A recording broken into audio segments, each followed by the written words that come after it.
আসসালামু আলাইকুম। Hello viewers. আপনারা অনেকে দেখছেন যে প্রায় ১ লক্ষ সরকারি প্রাথমিক বিদ্যালয়ে শিক্ষক নিয়োগ দেওয়া হবে।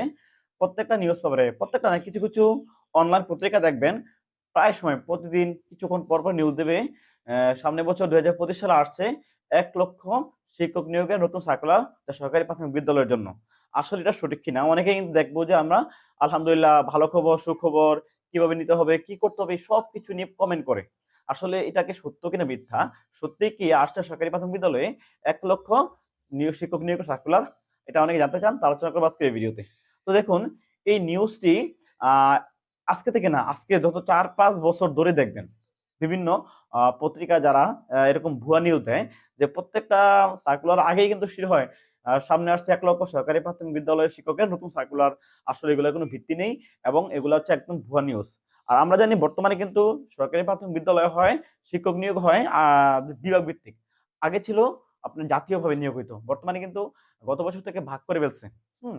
বিভিন্ন ঢাকা বিভাগ, চট্টগ্রাম, খুলনা, বরিশাল, সিলেট এরকম কিন্তু ভাগ করে ফেলছে। তো ভাগ করার কারণে ওই বিভাগে যতগুলো শিক্ষক পছন্দ আছে সেইগুলোই মাত্র কিন্তু কি হবে? পরীক্ষা নেওয়া হবে ওই বিভাগের এখতিয়ার। এটা কিন্তু অন্য কারো এখতিয়ার না বা জাতীয়ভাবে নিবে না মানে প্রাথমিক শিক্ষা অধিদপ্তর। তো এইজন্য এই যে সার্কুলার গুলো আসে বা এরকম নিউজ হয়, আসলে এগুলোর কোনো ভিত্তি নেই। বেশিরভাগই ভুয়া নিউজ। তো আবার দেখি অনেক সরল মনা যারা প্রার্থী আছেন তারা কিন্তু কমেন্ট করেন, অনেক কিছু জানতে চান এবং এটাকে মনে প্রাণে বিশ্বাস করে ফেলেন। আসলে এগুলা সত্যি নয়। কিন্তু একটি বিষয় আছে যে আপনারা নিজেদেরকে কিন্তু কি করতে হবে? তৈরি রাখতে হবে সবসময়। যেকোনো মতো সার্কুলার হোক, জাতীয়ভাবে হোক বা বিভাগ ভিত্তিক হোক, আপনাকে আপনার যতটুকু প্রিপারেশন দরকার মানে এজ এ ক্যান্ডিডেট হিসাবে মানে যখনই সার্কুলার হয়, আপনি যাতে নিজের যোগ্যতা দিয়ে প্রিলি বা যে লিখিত পরীক্ষা যেটা বলা হয় এমসিকিউ সাথে পাস করতে পারেন। আমরা জানি শিক্ষক নিবন্ধনের এমসিকিউ থেকেও আ আপনার যে সরকারি প্রাথমিক বিদ্যালয়ে এমসিকিউ একটু হার্ড হয় এবং এমসিকিউতে সরকারি প্রাথমিক বিদ্যালয়ের টিকা অনেক কঠিন। শিক্ষক নিবন্ধন সহজ কারণ ৪০ পেলে পাস।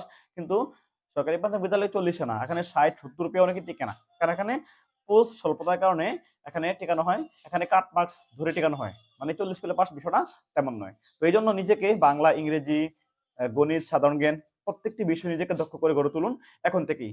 যখনই সার্কুলার আসবে যাতে আপনার সর্বোচ্চটা দিয়ে আপনি চান্স পেতে পারেন, টিকতে পারেন। একটি চাকরি হোক বেতন কম বা বেশি, আপনার সারা জীবনের একটা নিশ্চয়তা দেয়। যদিও প্রাইভেট সেক্টরে অনেক বেশি বেতন দেয়, কিন্তু অনেকেই সরকারি চাকরিটাকে প্রেফার করেন। কারণ এটা হচ্ছে একটা নিশ্চয়তা দেয় সারা জীবনের জন্য।